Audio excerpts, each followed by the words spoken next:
Guys, आपको पता है पावर क्या होता है? एक्टिव पावर क्या होता है? रिएक्टिव पावर क्या होता है? पावर फैक्टर क्या होता है? होता क्या है पावर फैक्टर?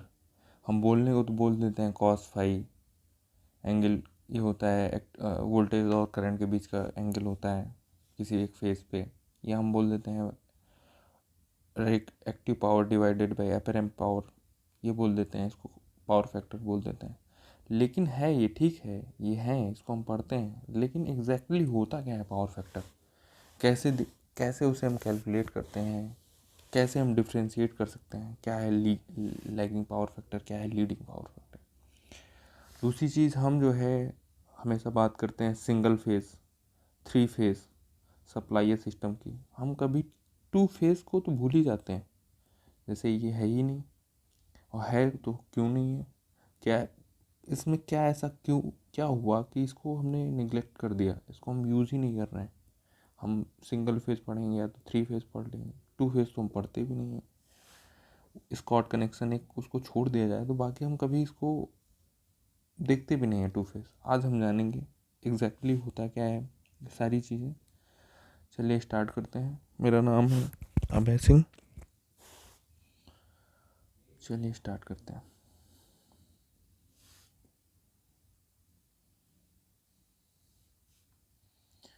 एनर्जी का ट्रांसमिशन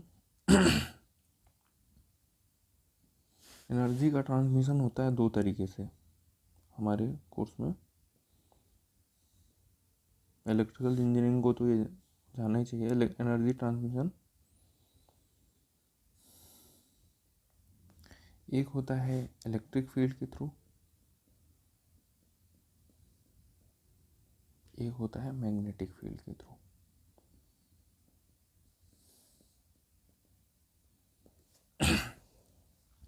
अब इसमें कितनी एनर्जी कितने टाइम में चेंज हुई?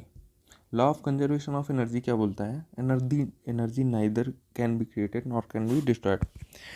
तो अब इसमें कितनी एनर्जी किस एक टाइम पीरियड में कितना चेंज हुई है, कितना चेंज आया उस एनर्जी में, उस चेंज को हम शो करने के लिए एक हम पैरामीटर बोलते हैं, वो होता है पावर। पावर होता क्या है कि चेंज इन एनर्जी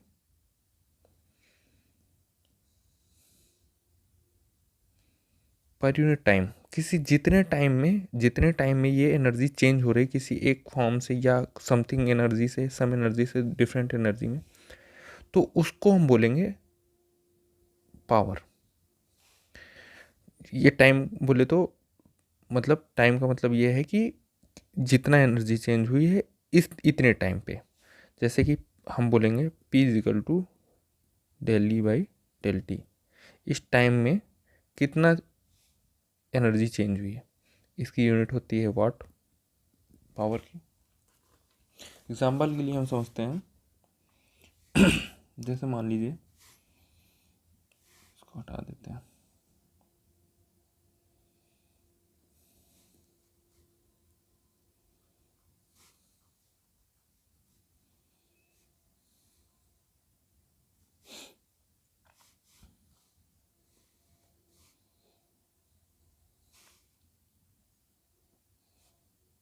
एग्जाम्पल के लिए देखिए, जैसे कि हमारा है ट्रांसफार्मर। ट्रांसफार्मर में इनपुट क्या देते हैं, सप्लाई क्या देते हैं? इलेक्ट्रिकल सप्लाई देते हैं। सप्लाई इलेक्ट्रिकल देते हैं, इनपुट इलेक्ट्रिकल। आउटपुट क्या आता है? आउटपुट भी हमारा इलेक्ट्रिकल आता है। या मान लीजिए हमने लोड लगाया,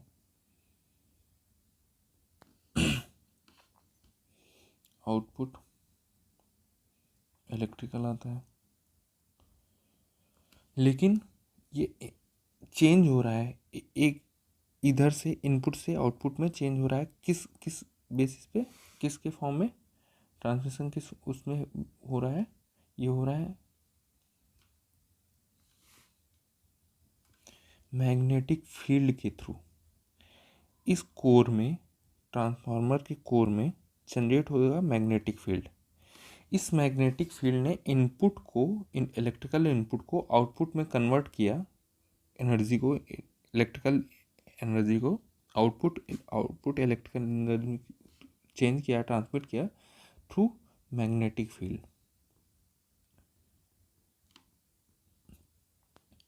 ये तो एक एग्जांपल हो गया आपका ट्रांसफार्मर का। एक और देखते हैं। माना मैंने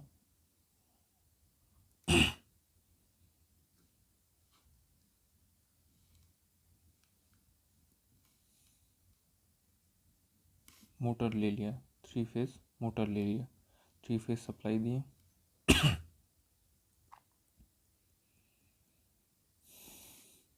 इलेक्ट्रिकल सप्लाई दिया, इनपुट दिया, आउटपुट में क्या आ रहा है, मैकेनिकल आउटपुट मोटर के लिए। मान लिया मोटर, ये स्टेटर हो गया इसका, ये रोटर हो गया। देखो, इलेक्ट्रिकल इनपुट मैकेनिकल आउटपुट में ट्रांसमिट हुआ, इलेक्ट्रिकल एनर्जी मैकेनिकल एनर्जी में कन्वर्ट हुई। लेकिन सिंपल सा, देखने में सिंपल सा है, लेकिन हुआ किसके बीच में, कौन आया, ट्रांसमिट के बीच में आया हमारा मैग्नेटिक फील्ड। ये आरएमएफ जनरेट होता है ना, इसके बीच में रोटेटिंग मैग्नेटिक फील्ड। सो यहाँ से हमारा ट्रांसमिट किस में हुआ, इलेक्ट्रिकल इनपुट ट्रांसमिट हुआ मैकेनिकल आउटपुट में, ट्रांसमिशन किसके थ्रू हुआ, मैग्नेटिक फील्ड किया। तो ये है कॉन्सेप्ट, ये है मोटर। सिमिलरली जनरेटर होगा, इनपुट आउटपुट चेंज हो जाएंगे। ये तो बात हुई इसकी पावर की, कैसे और कैसे एनर्जी ट्रांसमिट हो रही है। अब हम आते हैं एक्टिव पावर, रिएक्टिव पावर, इन सब चीज़ों पे। उससे पहले हम एक चीज़ समझते हैं, एक कॉन्सेप्ट है, बट हम एनर्जी के इसको, इस टर्म को हम कितना है, हम टाइम के यूनिट में लेते हैं। टाइम के यूनिट में कितना एनर्जी, कितने,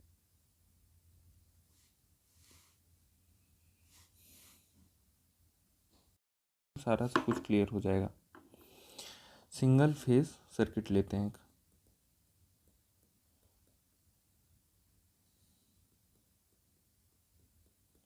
सिंगल फेज एक सर्किट लेते हैं। माना मैंने एक सप्लाई के थ्रू कनेक्टेड है, लोड है, कोई भी लोड है, अभी हमें नहीं पता कौन सा लोड है। इसमें करंट आ रही है और एक हमने वोल्टेज सप्लाई दिया। ये ए फेज है, न्यूट्रल है। अब माना इसका वोल्टेज है VAN, VAN is equal to VM cos omega T, और IAN है IM sin omega T cos omega T minus five. ये हमने ले लिया। अब इसमें देखिए, इंस्टेंटेनियस पावर क्या होती है, इंस्टेंटेनियस पावर होती है पावर PT इजिकल टू हो जाएगा VAN डॉट IAN। कॉन्सेप्ट एक अच्छा है, इस सिंगल फेज से 3 फेज कनेक्ट करा के आपको एक अच्छा सा कॉन्सेप्ट मिलेगा। लास्ट तक बस देखते रहिएगा। VAN IAN, ये करंट कितना है, तो ये हो जाएगा VM cos omega T dot IM cos omega T minus five. अभी हमने कोई लोड माना है, जैसे सब कोई भी लोड हो सकता है, या प्लस माइनस कुछ भी। जैसे प्लस होगा तो क्या होगा, प्लस का मतलब ये फाइव एंगल क्या होता है, ये है जैसे VAN। अगर ये IAN हमारा लैगिंग है तो माइनस फाइव हो जाएगा, फाइव नेगेटिव हो जाएगा। अगर ये लीडिंग है IAN तो फाइव हमारा पॉजिटिव हो जाएगा। ये होता है लैगिंग, करंट लैगिंग है, ये करंट लीडिंग है। किस केस में क्या आता है ये हम बाद में जानेंगे, अभी फ़िलहाल। और इसको हमने रेफरेंस मान लिया, ठीक है, जैसे इसको मैंने रेफरेंस मान लिया। अब इसमें एक चीज़ होता है कि पावर का पॉजिटिव कब होती है, नेगेटिव कब होती है, कब एब्जॉर्ब करता है, कब एनर्जी एब्जॉर्ब हो रही है, कब सप्लाई कर रहा है। उसके लिए होता है, जैसे मान लीजिए हमारा एक लोड है, अब यहीं जान ही लेते हैं इसको भी।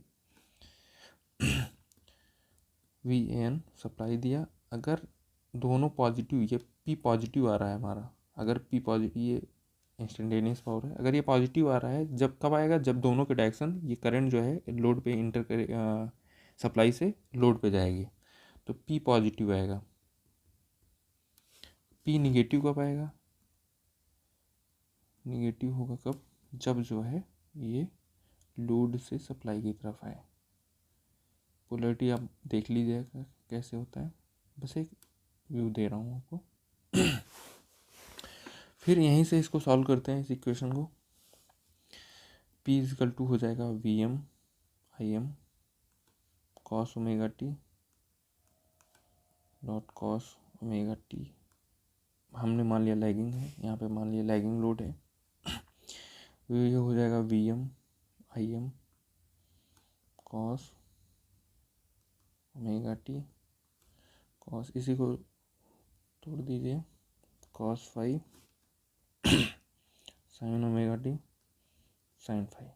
ठीक है, और इसको सॉल्व करेंगे जब आप, तो ये आ जाएगा we M I M cos square omega T cos five plus V M I M cos omega T sine omega T. ये सब करने लिखने के लिए थोड़ा सा पेशेंस चाहिएगा देखने के लिए, लेकिन रिजल्ट सब आएंगे तो कुछ अच्छे मिलेंगे आपको समझने के लिए, बस पेशेंस रखिएगा।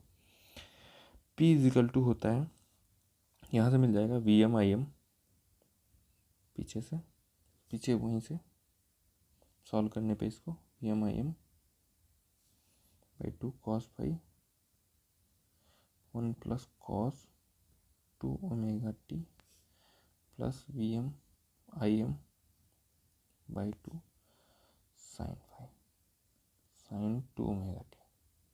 अब देखिए, ये इंस्टेंटेनियस पावर है, इंस्टेंटेनियस पावर है ये। दो टर्म आते हैं इसमें, दो टर्म आए, एक पहला टर्म है, दूसरा टर्म है। ये जो पहला टर्म होता है ये होता है instantaneous active power.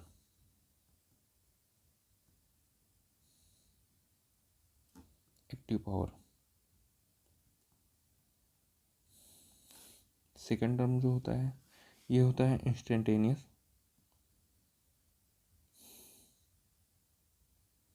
Reactive power.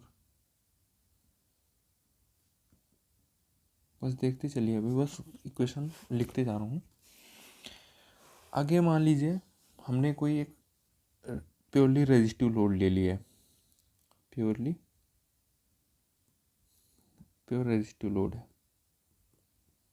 अच्छा, उससे पहले एक चीज़ और देखिएगा,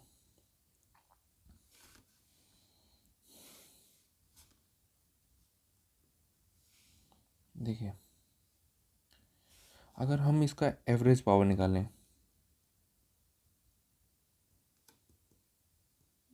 इसका एवरेज पावर निकालें तो हो जाएगा 1 time period 0 to time period instantaneous power D T या डी ओमेगा टी जो भी है। तो जब इसको सॉल्व करेंगे आप एवरेज पावर को, तो एवरेज पावर आएगा आपका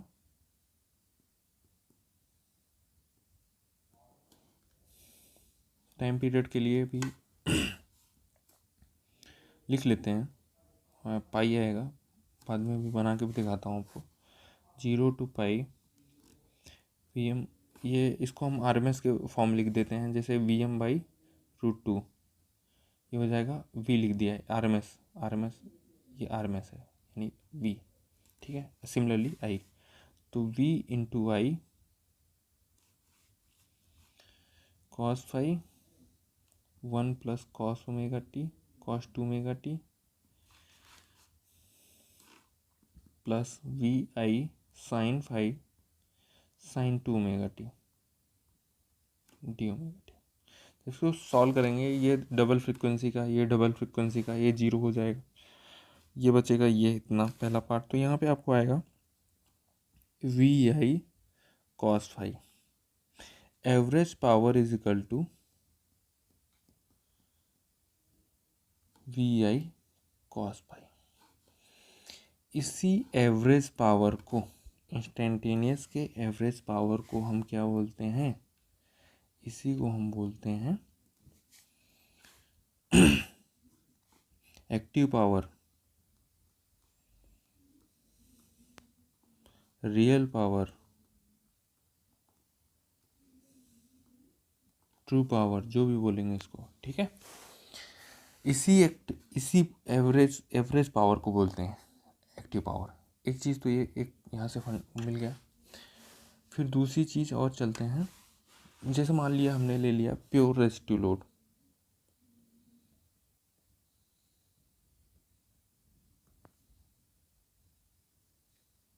ठीक है, यानी कि सिर्फ रजिस्टर लगा हुआ है, लोड का हमारा सिर्फ रजिस्टर है, ओनली रजिस्टर।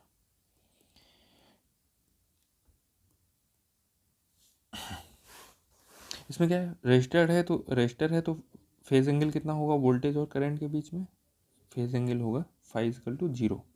आप इससे पहले वाली इक्वेशन में पुट कर दीजिए, आप इस इक्वेशन में जैसे φ=0 पुट करेंगे, ये बचेगा, ये 0 हो जाएगा, ये सिर्फ आएगा टर्म।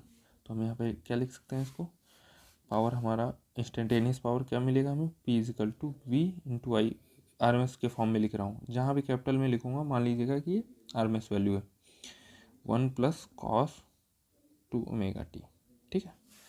ये अब इसको मान लीजिए प्लॉट करते हैं हम, ठीक है, ये मैं दोनों को प्लॉट करता हूँ,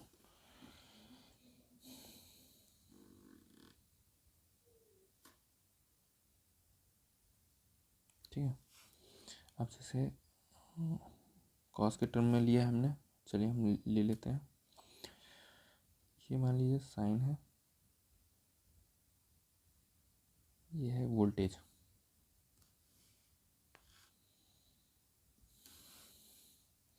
और वोल्टेज और करंट क्या है, सेम फेज पे है,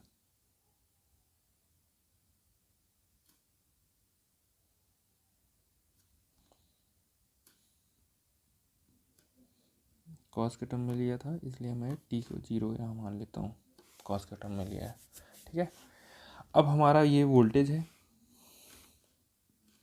ये है वोल्टेज, ये है करंट, पावर क्या होगा, पावर दोनों को मल्टीप्लिकेशन होगा, इंस्टेंटेनियस पावर =V/I, जो इनका वैल्यू होगा।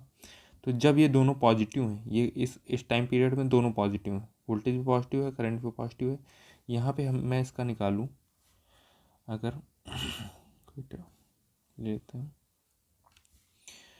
तो ये क्या होगा, हमारी इंस्टेंटेनियस पावर कुछ ऐसी आ रही होगी, और यहाँ पे क्या है, दोनों निगेटिव है, वोल्टेज भी निगेटिव, करंट भी निगेटिव, इस वेव फॉर्म के लिए देखिए, तो पावर क्या आ रही है, ये पावर का टाइम पीरियड पाई, ठीक है, ये हो गया टाइम पीरियड। अब ये हो गया पावर की पी, इंस्टेंटेनियस पावर है स्मॉल पी। अब यहाँ से देखिए, इस पावर का अगर मैं एवरेज निकालूं, जो कि मैं इसका ये इंस्टेंटेनियस पावर है ना, इसका अगर मैं एवरेज निकालूं, इसका एवरेज क्या आएगा, मान लीजिए मैंने जो फाइंड किया इसको, तो जो एवरेज आया था उसी को मैंने क्या बोला था अभी, वही तो होता है आपका एक्टिव पावर पी, ये है एवरेज पावर।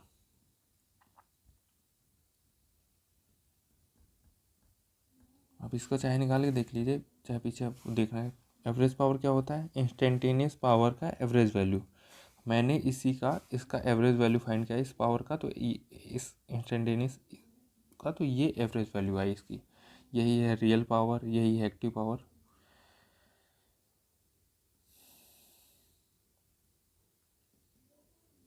ठीक है। अब देखते हैं, अब मान लीजिए मैंने ले लिया, यहीं पे बनाते हैं, इससे पहले मान लिया मैंने ले लिया इंडक्टिव लोड, प्योरली इंडक्टिव नहीं है, इंडक्टिव लोड है,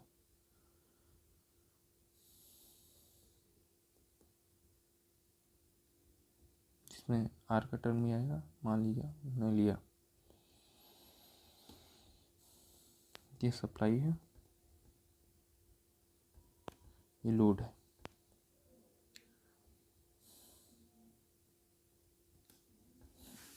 आर एल। इसमें क्या होगा, कि जब हम इंडक्टिव लोड लिया है हमने, जैसे मान लिया मैंने कि ये हमारा इनपुट है, वोल्टेज है Vm साइन ओमेगा टी, और आई है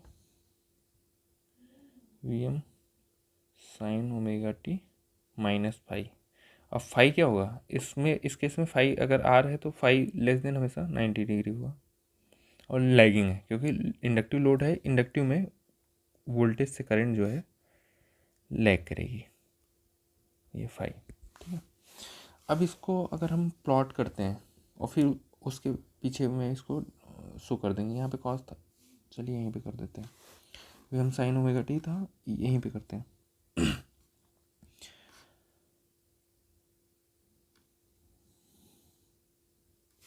यहाँ पे करते हैं, कंपैरिजन बाद में कर देंगे।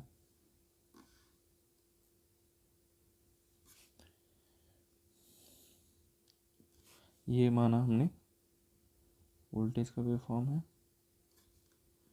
ओमेगा टी, ये पाई 2 पाई, ये है वोल्टेज। करंट क्या होगा, करंट कुछ एंगल से लैग करेगा, मान लीजिए 5 एंगल, ये रहा।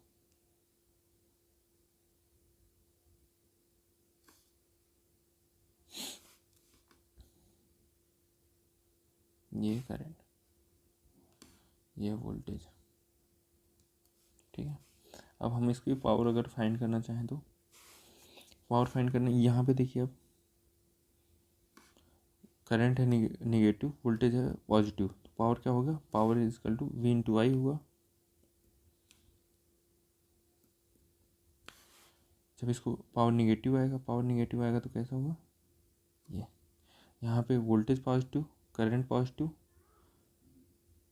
कहाँ तक होगा, यहाँ तक, तो वोल्ट पावर क्या होगी, पावर भी पॉजिटिव। सिमिलरली यहाँ पे current positive, voltage negative, power क्या होगी, निगेटिव। यहाँ पे दोनों निगेटिव हैं, कब तक हैं,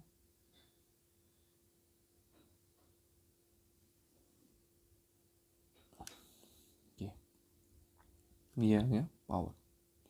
जब इसमें आप एक चीज़ देखेंगे कि यहाँ पे ये निगेटिव पावर निगेटिव आ रहा है ये, जबकि इससे पहले वाले में सिर्फ रेजिस्टिव लोड में क्या था, पावर सिर्फ पॉजिटिव था। इस निगेटिव पावर की वजह से क्या होगा, ये टोटल जो एवरेज पावर होगी वो हमारी डिक्रीज कर जाएगी, यानी कि एवरेज, ये जो पावर टोटल पावर होगी हमारी, मतलब जो रेजिस्टिव में था अब की डेट में, जब अगर हम उसको प्लॉट करें वहाँ पे, तो हमारा कुछ ऐसा बनना होगा,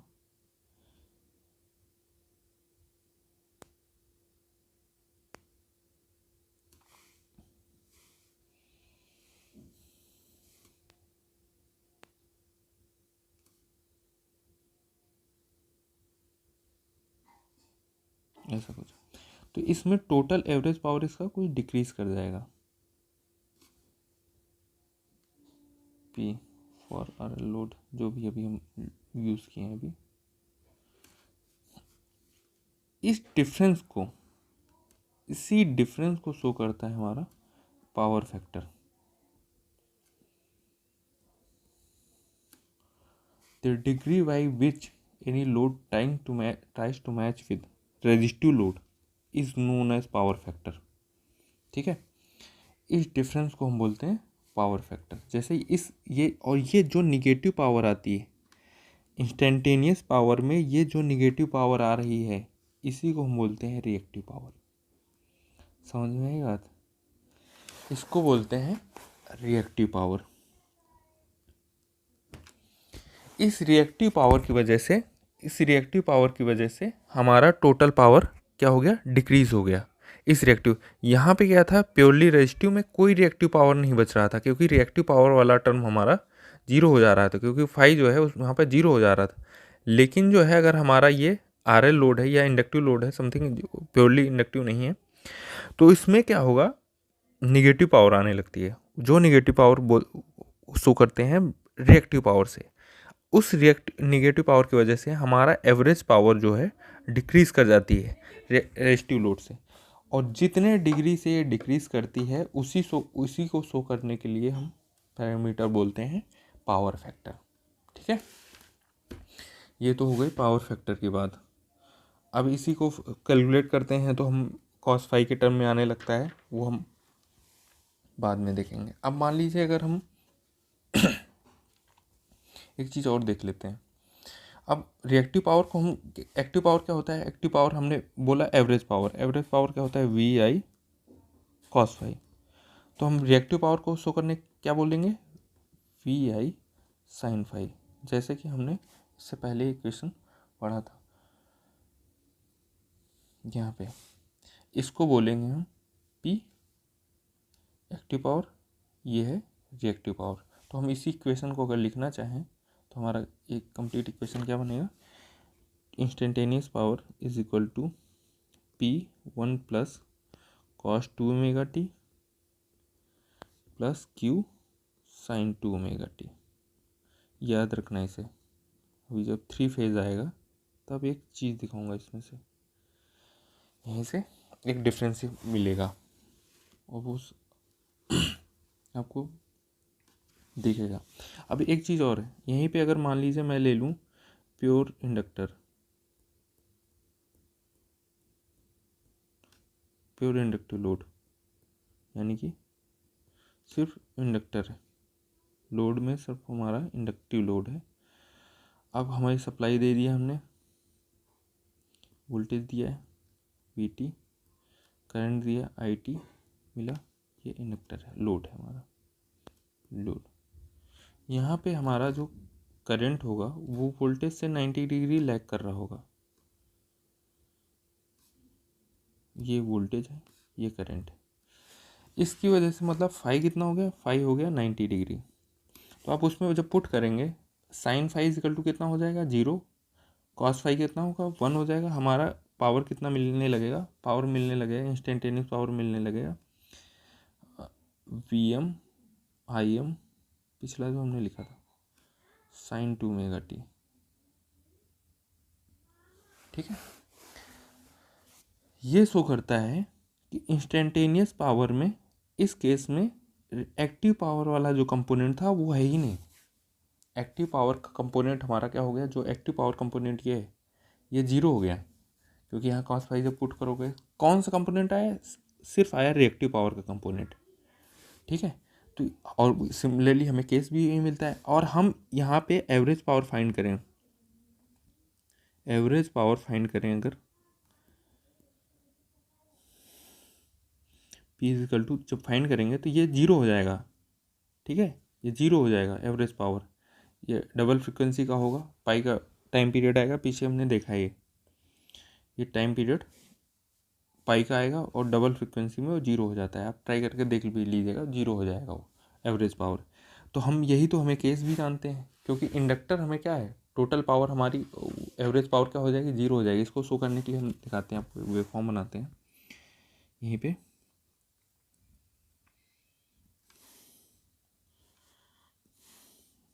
माना ये हमारा वोल्टेज था,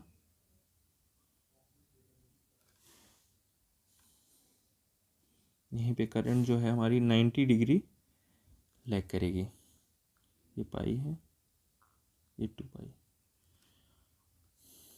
90 डिग्री हमारी करंट लैग करेगी वोल्टेज से। हमने मान लिया ये हमारी करंट है। जब आप इसका वोल्टेज वेव फॉर्म, ये वोल्टेज है ये करंट है, जब आप इसका पावर की वेव फॉर्म बनाएंगे, इंस्टेंटेनियस पावर की वेव फॉर्म, देखते हैं क्या आता है। वेव फॉर्म में आएगा, यहाँ पे पावर वोल्टेज पॉजिटिव है, करंट निगेटिव है, पावर क्या होगी निगेटिव होगी। यहाँ पे वोल्टेज पॉजिटिव है, करंट पॉजिटिव है, पावर क्या होगी पॉजिटिव होगी। यहाँ पे सिमिलरली जब आप इसको देखेंगे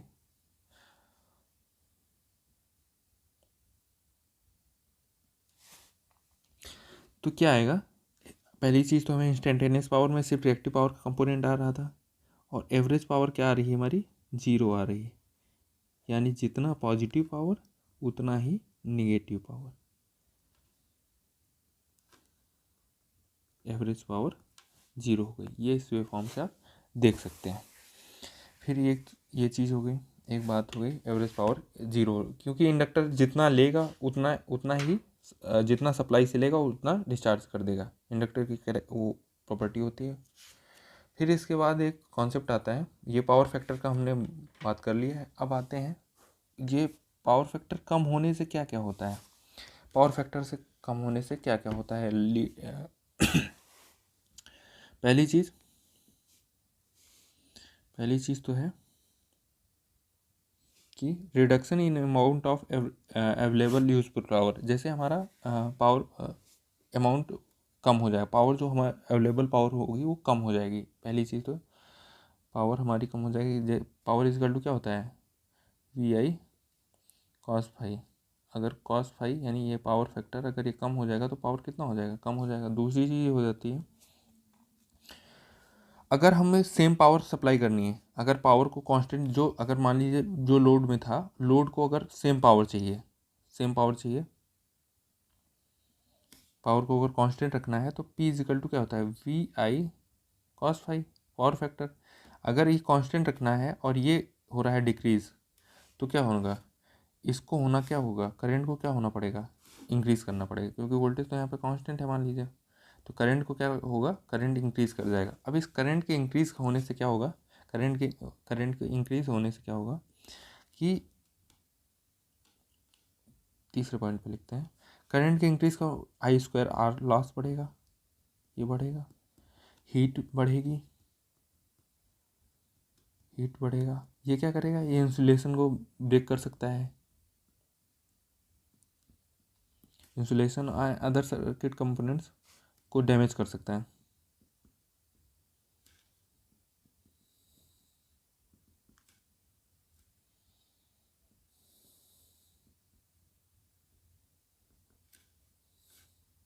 में डैमेज, ठीक है। ये कुछ ऐसे मोटे मोटे तौर पे कुछ बातें हो गई पावर फैक्टर। और भी चीज़ें हैं वो आप बाद में देख लीजिएगा। एक पॉइंट जो हमारे हैं जहाँ से मैंने बोला था कि आपको वो पावर इंस्टेंटेनियस पावर की इक्वेशन ध्यान में रखना है सिंगल फेज की। अब आते हैं क्यों मैंने बोला था। एक चीज़ और है 3 फेज ट्रांसमिशन या पावर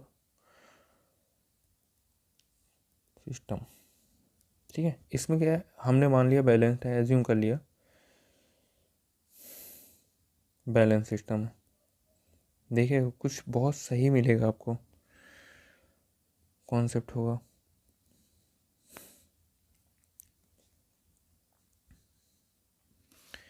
जैसे मैंने मान ला 3 फेज़ का है, 3 फेज़ में एक फेज़ का हो गया voltage v m sine omega t, v b हो गया v m sine omega T -120 degree. Balanced का मतलब क्या है, मैग्नीट्यूड सेम होगा और इनका एंगल 120 डिग्री डिस्प्लेस्ड होंगे।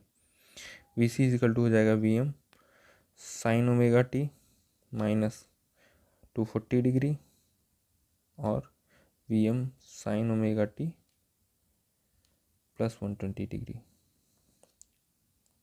कैसे, जैसे कि ये 3 फेज़ का है, ये हो गया वी ए, ये हो गया वी बी, ये हो गया वी सी। और ये 120 डिग्री डिस्प्लेस्ड है, ठीक है। अब आते हैं, मान लीजिए करंट है, कोई लैगिंग लोड है, करंट क्या हो जाएगा, I a is equal to I M sine omega t -5, मैंने 5 एंगल से डिस्प्लेस्ड है।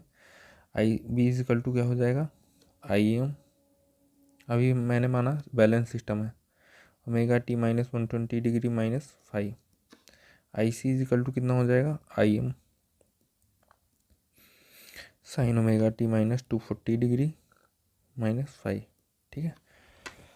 अब यहाँ पे देखते जाइए कुछ सही दिखेगा। एक ये करंट शो कर दिया मैंने, आई ए, आई बी, आई सी, ये 5 एंगल से डिस्प्लेस्ड है। अब टोटल पावर ट्रांसमिटेड कितना हो जाएगा, पावर ट्रांसमिटेड कितना हो जाएगा, इजिकल टू इंडिविजुअल का टोटल सम हो जाएगा, एक एक ईच ईच फेस का हम सम कर दें पावर का, तो हो जाएगा टोटल पावर ट्रांसमिटेड, यानी P इजिकल टू VA एक फेस का, दूसरे फेस का VB प्लस VC हम इसको जब फाइंड करेंगे तो पुट कर दें हम VM sine omega T, IM sine omega T minus phi plus VM sine omega T minus 120 degree, IM sine omega T minus 120 degree minus phi plus VM sine omega T plus 120 degree plus IM sine omega T plus 120 degree minus five. ठीक है, इसको मैंने solve किया। अब इसको जब हम solve करेंगे तो इसको जब डायरेक्ट लिख देता हूँ, आप सॉल्व करके देख लीजिएगा। P इजिकल टू आएगा 3 times of VI cos phi, बस इतना ही। अब यहाँ से ये 3 फेज का है। अब याद करिए सिंगल फेज में क्या आया था, सिंगल फेज में इंस्टेंटेनियस पावर आई थी हमारी VI 1 plus cos 2 omega T plus VI sine phi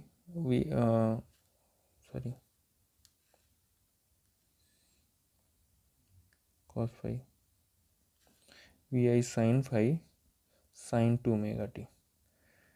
instantaneous power यहाँ पे कांस्टेंट नहीं थी, डिपेंडेंट थी, टाइम पे चेंज हो रही थी। यहाँ पे क्या है, कांस्टेंट आ रही है। पहली चीज़, टोटल इंस्टेंटेनियस पावर एक कांस्टेंट है, इंस्टेंटेनियस पावर कांस्टेंट आ रही है। दूसरी चीज़ है कि total instantaneous power is equal to 3 times of average power या रियल पावर पर फेज।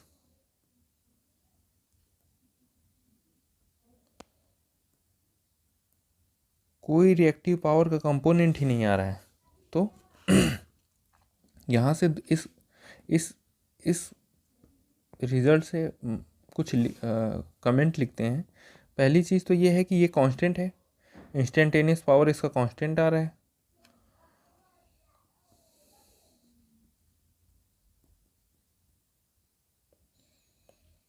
दूसरी चीज़ ये कि क्यू कहाँ गया, रिएक्टिव पावर कहाँ है, रिएक्टिव पावर का कोई कंपोनेंट ही नहीं आया। रिएक्टिव पावर कहाँ पे है, क्या ये जीरो हो गया, क्या ये जीरो हो गया, इसमें आता ही नहीं है क्या, 3 फेज में रिएक्टिव पावर होता ही नहीं है। ये 2 चीज़ें थी, इसीलिए मैं इस रिजल्ट को यहाँ पे आप जब देख रहे थे तो इसके इंस्टेंटेनियस पावर में एक कंपोनेंट आ रहा था एक्टिव पावर का, इंस्टेंटेनियस एक्टिव पावर का कंपोनेंट आ रहा था, एक आ रहा था रिएक्टिव पावर का। हमारे इसमें क्या है, सीधा सीधा active power 3 times of active power आ गया, रियल पावर आ गया टोटल। हमारे रिएक्टिव पावर को कोई टर्म ही नहीं आया। इसके बारे में हम क्या बोल सकते हैं, इसके बारे में हम ऐसे समझाएंगे कि होता क्या है, जैसे कि हमारे 3 फेज में 3 फेज में यहीं पे लिखते हैं, 3 फेज में पहली चीज़ क्या होती है, IA plus IB plus IC। जब आप इसको करेंगे तो कितना होता है, 0 होता है अगर बैलेंस्ड है सिस्टम। ठीक है,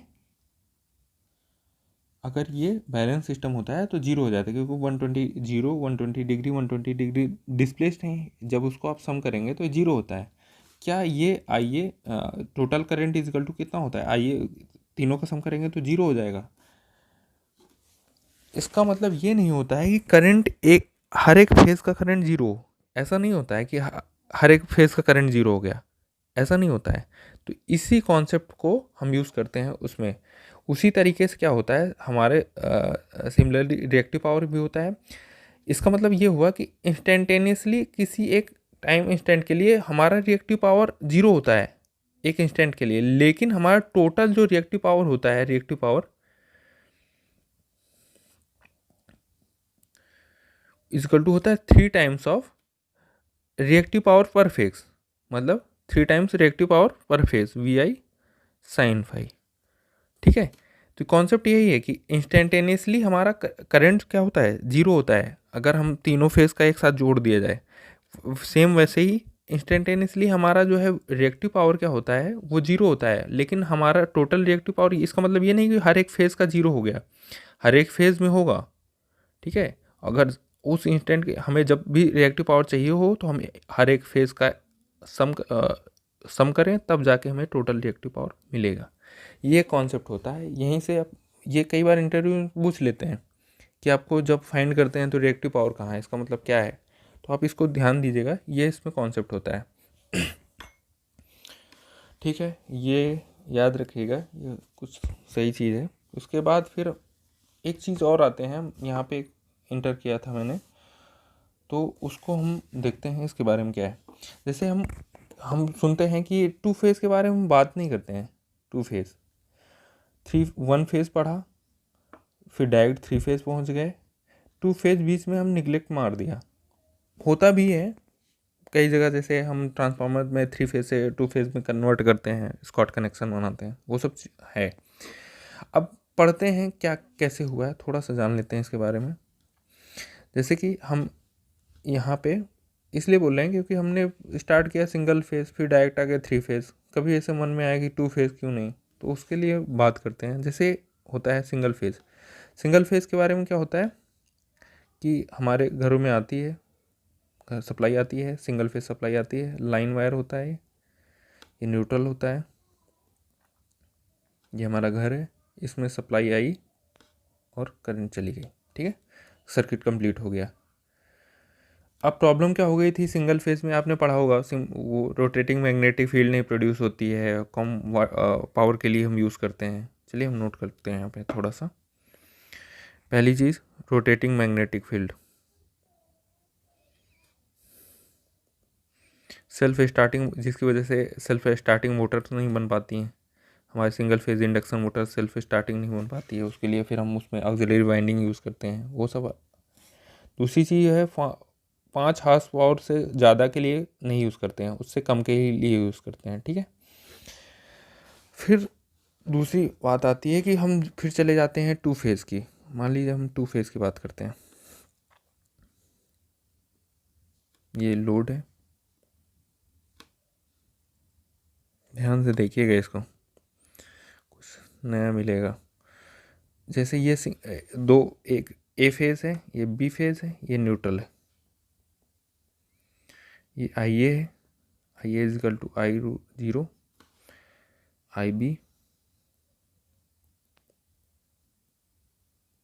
ये न्यूट्रल, इससे करंट टोटल। 4 वायर में भी आता है, मैंने 3 वायर में लिया 2 फेज़ का, बस समझाने के लिए। जैसे कि इसमें क्या करंट क्या होगी, करंट जो दोनों फेज़ में 90 डिग्री डिस्प्लेस्ड होंगी, ये आई ए है, ये IB है, और दोनों 90 डिग्री डिस्प्लेस्ड हैं। अब इसमें क्या क्या मिलता है, पहली चीज़ तो रोटेटिंग मैग्नेटिक फील्ड मिलती है 2 फेज़ में, यही तो इसमें प्रॉब्लम थी। ठीक है, दूसरी चीज़ ये होती है कि पावर भी बढ़ता है, कितना बढ़ता है वो कोई काम की बात नहीं है। अब इसमें प्रॉब्लम क्या आती है 2 फेज़ में, प्रॉब्लम एग्जैक्टली प्रॉब्लम क्या आती है, देखिए आई न्यूट्रल से हमारा कितना करंट जाएगा, इसमें कितना जा रहा था, I is equal to I, same current जा रहा है, आई न्यूट्रल इसमें कितना जाएगा, IA प्लस IB, जब इसको आप फाइंड करेंगे तो I प्लस I 90 डिग्री, ये आपका आएगा √2 टाइम्स ऑफ I 45 डिग्री। यहाँ से आप देखेंगे करीब 1.414 टाइम्स जो है करंट हो, पर फेज करंट हो जाएगी। यानी कि जैसे 1 एम्पियर इधर आ रहा है तो 1.4 यानी 1.414 टाइम्स इधर न्यूट्रल से करंट जाने लगे। इसका मतलब क्या है, इसमें करंट जो है ज़्यादा जा रही है न्यूट्रल से। न्यूट्रल में करंट ज़्यादा जाने का मतलब क्या हुआ कि पहली चीज़ तो इसका कंडक्टर मटेरियल जो चाहिए होगा उसका साइज़ बड़ा इंक्रीज कर जाएगा, डायमीटर। कंडक्टर का एरिया बढ़ जाएगा। दूसरी चीज़ है कि ज़्यादा करंट जाएगा तो I²R बढ़ेगा, ठीक है, जिसकी हीट भी प्रोड्यूस होगा। इंसुलेशन रिक्वायरमेंट ज़्यादा होगा, इंसुलेशन रिक्वायरमेंट ज़्यादा होगा तो इस वायर की डिस्टेंस बढ़ाना पड़ेगा, ठीक है। ट्रांसमिशन के पर्पज़ से अगर बात करें, डिस्टेंस बढ़ाना पड़ेगा। फिर टावर्स की साइज़ इंक्रीज़ कर जाएगा, डिस्टेंस इंक्रीज़ कर जाएगा, उसका मतलब बीच का डिस्टेंस इंक्रीज़ कर जाएगा। इन सबको अगर नोटिस किया जाए और आगे बात करते हैं, हीट जनरेट करेगी तो हमारा क्या होगा, इंसुलेशन ज़्यादा चाहिए होगा इसको, फिर इससे लॉस बढ़ेगा, इफ़िशियंसी क्या हो जाएगी, कम हो जाएगी। इस चीज़ को नोट करिए। इसकी वजह से कितनी प्रॉब्लम हो गई। एक तो करंट, इसका कंडक्टर साइज बड़ा हो जाएगा, इसमें करंट जितना होगा। अब एक चीज़ और देखिए, हमारा 3 फेज में क्या होता है, लोड है R Y B, ये है न्यूट्रल। अगर ये सिस्टम बैलेंस है अगर सिस्टम, पीछे हमने देखा अगर सिस्टम बैलेंस है तो IR plus IY plus IB equal to 0, ठीक है। अगर सिस्टम बैलेंस है, दूसरी चीज़ ये है कि इसमें भी रोटेटिंग मैग्नेटिक फील्ड होती है। रोटेटिंग मैग्नेटिक फील्ड तो इसमें भी थी, इसमें, तो हम फिर 3 फेज में क्यों आए। अब देखो, पहली चीज़ तो एक इम्पॉर्टेंट रिजल्ट ये मिल गया, इससे ये है कि कोई करंट जाएगा ही नहीं न्यूट्रल से। तो हम कई बार होता है हम न्यूट्रल यूज़ भी नहीं करते हैं ट्रांसमिशन में, हम 3 वायर से ही ट्रांसमिट कर देते हैं। दूसरी चीज़ ये होती है कि इसमें पावर कैपेबिलिटी बढ़ जाती है ट्रांसमिट करने की। इधर लिखते हैं,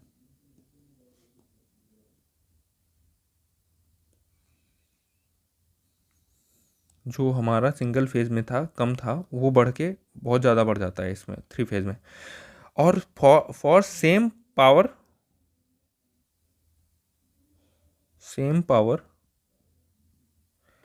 लेस कंडक्टर मटेरियल रिक्वायर्ड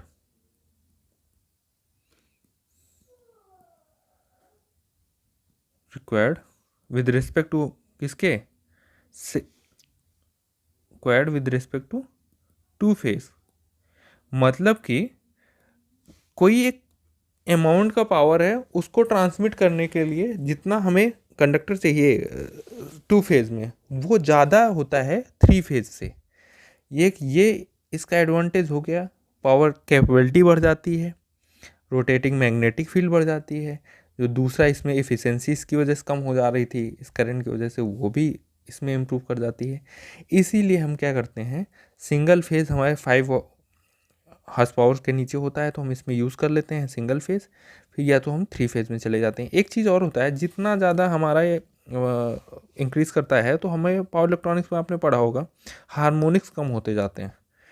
जितना इसकी फेज इंक्रीज़ करते हैं तो उसमें हार्मोनिक्स कम होने लगते हैं। वो अलग है कि कितना हार्मोनिक्स होते हैं, higher order harmonics lower order के कम होते जाते हैं।